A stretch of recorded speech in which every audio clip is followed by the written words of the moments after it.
How can this tiny chip run artificial intelligence? It has no GPU and only few hundred kilobytes of RAM, yet it can recognize images, process sensor data, and even detect sounds. In this video, we'll explore how machine learning models actually run on microcontrollers like the ESP32 using TensorFlow Lite for microcontrollers. But before we even touch the ESP32, let's answer a more basic question. What is inference in machine learning? Let's take an example with a trained neural network that classifies images whether it's a cat, a dog, or a human. We are going to feed it with an image. Under the hood, those image pixels is just a grid of numbers. This will become our input tensor into the network, and they pass through a series of hidden layers, getting multiplied by the weights the network learned during training, and at the end we get an output, which is the cat. And that's inference. It detects numbers in as inputs and multiplies them by the learned weights and produces an output. This is how a neural network makes a prediction.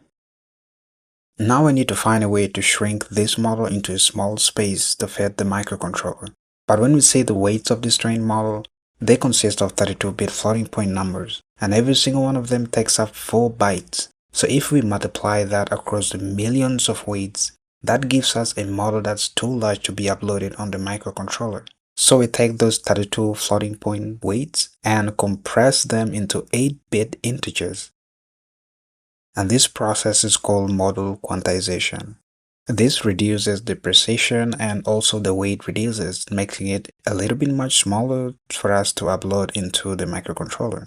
And this process converts the model, for example, a Keras model into a TF Lite model, which is a smaller version built for edge devices with minimum storage. Since the ESP32 has limited RAM and flash storage, the smaller model fits more easily. Since the microcontroller can't load files like a computer, we convert the TF Lite model into a C array. Here is our TF Lite model. We run it through a conversion step, and what comes out the other side is just raw bytes. And this raw bytes is what is compiled directly into the firmware, and then uploaded into the flash memory alongside the rest of the program. This is the RAM. It's where everything happens. Inside it, we find the microinterpreter, which is the engine that drives everything. Then the registered operators, so these are the actual math implementation for each layer. And the left here we have the tensor arena, which is a fixed block of memory where every tensor will live while the inference is happening. So when the ESP32 boots, the interpreter runs through 5 steps once. The first step, it loads the model from the flash memory. This just gets the pointer to where those bytes live. Then the second step, it parses the model. It reads the raw bytes and understands what's actually inside them. And here's actually what's happening during parsing. These bytes consist of weights, biases, and the interpreter understands exactly where everything lives. So with the model understood, it builds an internal computation graph and then allocates the tensor arena. And it's ready to run. Notice this panel here. The registered operators, these are the actual pieces of code that knows how to execute the count2v, the ReLU, maxpool, and the fully connected, and then the softmax. Only the operators this particular model actually uses, so the interpreter itself doesn't know how to do all this math. It just calls into this table whenever it reaches the matching layer. And here's the tensor arena itself. One single fixed size block of RAM sliced into cells, 1 per tensor. This is the only place where any tensor ever lives at runtime. So the weights are never copied in here. They stayed exactly where they're compiled in Flash. Now let's actually run this. Our cat image already turned into numbers flows straight into the tensor 0, the very first slot in the arena. From here, the interpreter walks the graph, one operator at a time. Conv2d needs weights, and they are fetched from the flash. It computes, and the result is written into the next tensor.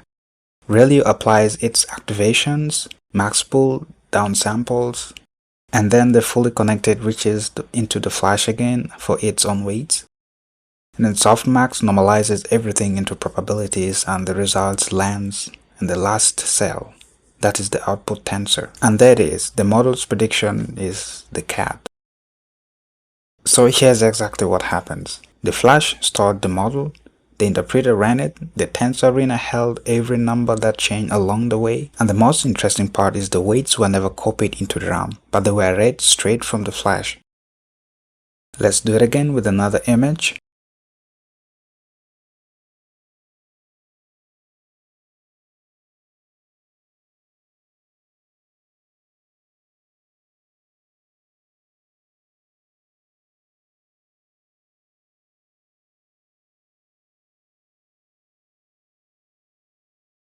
And that's how inference happens on microcontrollers like the ESP32. So thank you for watching, and I'll see you in the next video.